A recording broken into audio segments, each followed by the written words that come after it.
Thank you so much for that introduction. It is great to be with you all today to talk about such an important topic. As stated, my name is Dr. Napoleon Higgins, homegrown here in Houston, Texas. Grew up in Hiram Clark, Sunnyside, Alameda Plaza, Southwest Houston, Missouri City. So some people call me the Southside Psychiatrist. But it is great to be with you all here today to talk about such an important topic of why don't black men go to the doctor, especially a mental health doctor. And so we're looking at the issues that occur, and one of these things is stigma. The stigma that something could be wrong with me, that I may need to reach out to receive help from someone, especially about any situation, but definitely the issue about the mind. I once ran into an elderly gentleman just recently. I was doing a talk at a church, and I had my books out. He was like, "Oh, great, I'm interested in having books for my children, for my grandkids." And he looked at the books and says, "Well, this one is on mood and depression, and this one is on focusing and doing well in school, but I don't want my kids to understand or read anything about having a mental health issue." And I said, well, mental health is as important as physical health, and that the two are one and the same. Well, that's not something I would want them to read about, and he walked away. This issue of stigma in the mind is something that we run from in our communities, and I want that by the end of this, that it is something that we run to. It is key to our existence, it is key to our health, it is key to our overall living in the directions that we go. So we have to get past this resistance with stigma. But also important, the issue of trust.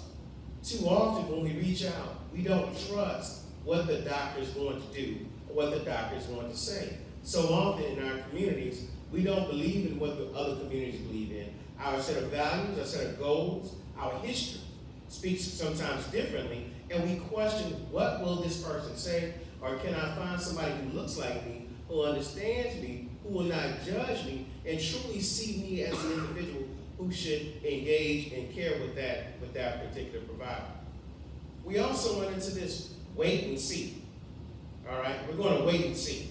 All right, I got this chest pain, but I'm going to wait and see how that goes. I got this toothache, but I'm going to just see if I can do a few more things before I do that. And when it comes to our mental health, we'll wait and see a long time. Well, we'll wait and see if I continue to have this anger, or I'm going to work it out on my own. Or so often, what we'll find is that for black men, anger is an acceptable emotion in our communities.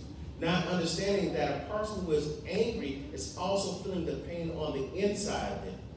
Also, we'll jump into overworking. We'll work all day, work all night, trying to run from the issues at our homes. Or drug use and alcohol, all right? Another place where we try to drink away our problems or try to hide ourselves behind, or by getting high, getting blown, in some way I can escape my current situation so that I can function on yet another day. And that wait and see attitude is a detriment to us, but also with black men, unlike women, we're less likely to have engaged in medicine in itself. Well, obviously with puberty and menses, girls are going to go to the doctor. They already have a regular relationship that's going to start. I've met men in their 30s and 40s who haven't seen a doctor since their 7th grade physical. Have never showed up, never engaged, not been to the dentist, haven't done any of those things as adults because we're not engaged in the medical model. So we have this wait and see. So the question also becomes, well, how do I know if I have a mental health issue?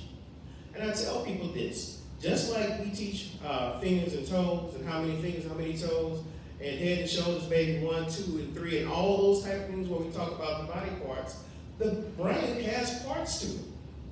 It actually is functional. Everybody has the same parts to their brain, everybody has the same chemicals in their brain. And you don't have to wait to teach that. All right, I would love if schools talk about the frontal cortex and the amygdala and the basal ganglia and all those things that are affected by the brain. So the thing is that so often people fear what they don't understand and what they don't know, and we still don't teach the information. The biggest consumer of energy of the entire body is the brain. It is functional to our existence. So one big issue that we run into, or why we don't trust, is the issue of racism. This is apparent in our everyday lives as black people. We question what everything is doing. And what's sad is that because of our questioning, when correct information is given, we question that too. Because we're inundated with bad information. We don't know, and basically the loudest person has the rightest answer, if that's a word. All right? The person's yelling the loudest, not hear this all. Yo, when you go and see no doctor, what you need to do is get this stuff that I found online on this website, and you put it in this thing, you stir it with water, you drink that every day, and that's going to take care of your... And it can be complete ignorance. All right? So we don't know who to trust, what to trust. We're faced with this issue of racism that is historical, this trauma, and what medicine has done to us. There are things medicine has done. There are things that psychiatry and mental health professionals have done that are very true, all right, that cause us to have anxiety in engaging, and that is for good reason. But the problem is that there's not enough of us out here who are doing mental health. Not enough of us have engaged in treatment and care to be able to spread the word. So this issues of microaggressions, those little things that happen throughout our lives that we question, is this an issue of race? Like, why am I always getting sat next to the kitchen when I walk into a place, all right? Or, I know the average interest rate is 7.4, but for my house, it's 8.2. And if I want to get the interest rate down, then I've been told I need to put so many $1,000s down on my house, or a few more $100 down on my car. And I question, is it because I'm black? Well, the fact is, yeah, it is, all right? You don't have to question whether or not racism is occurring in America on your day-to-day basis, but then the macroaggressions occur as well. While people do openly ugly, racist things, you're somewhere with your colleagues, everybody gets invited except for you. And it's apparent that they invited everybody in front of you except you. Or a little girl who doesn't receive a medal. Or you're at the game show or the little game thing for your little kid, and the little puppet animal doesn't acknowledge this child right here. These are macro things. And when you look at black men who are supposed to be protecting our homes, and we notice that on the job that we're not making as much as somebody else of another color.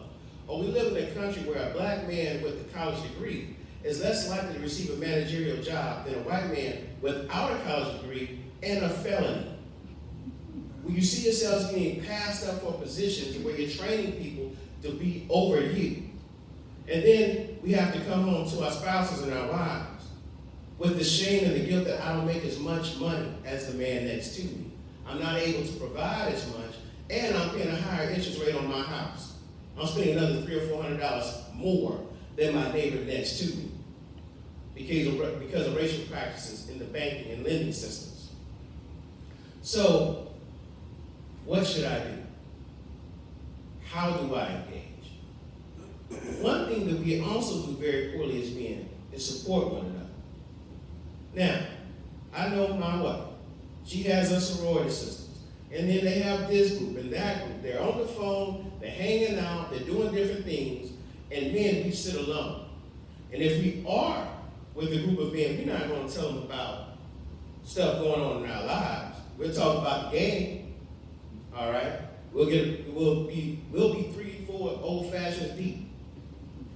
And we still won't talk about what is going on in our lives because we have a level of shame that we don't even reveal to one another.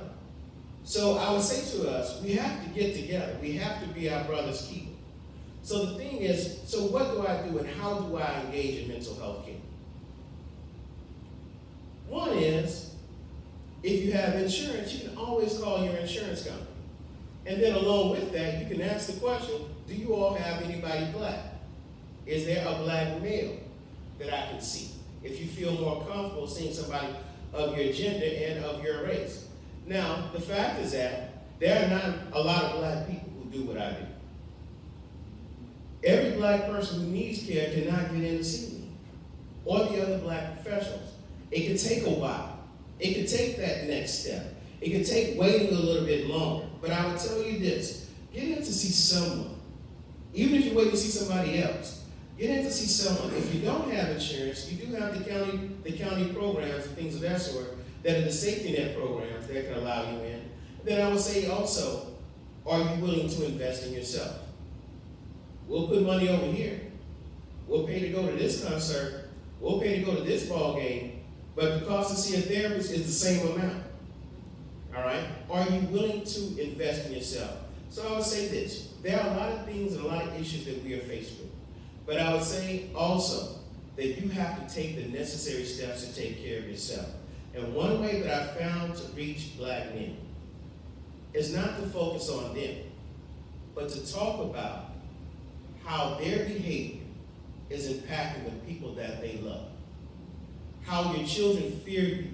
How you're not there for your mom or your sister or the people who need your care, who need your help, who need your support. So when I talk about what all your mental health is impacting and what is affected by it, I'm more likely to get us to engage. So don't fear your mental health. You want to make sure that you run directly to it. Thank you all.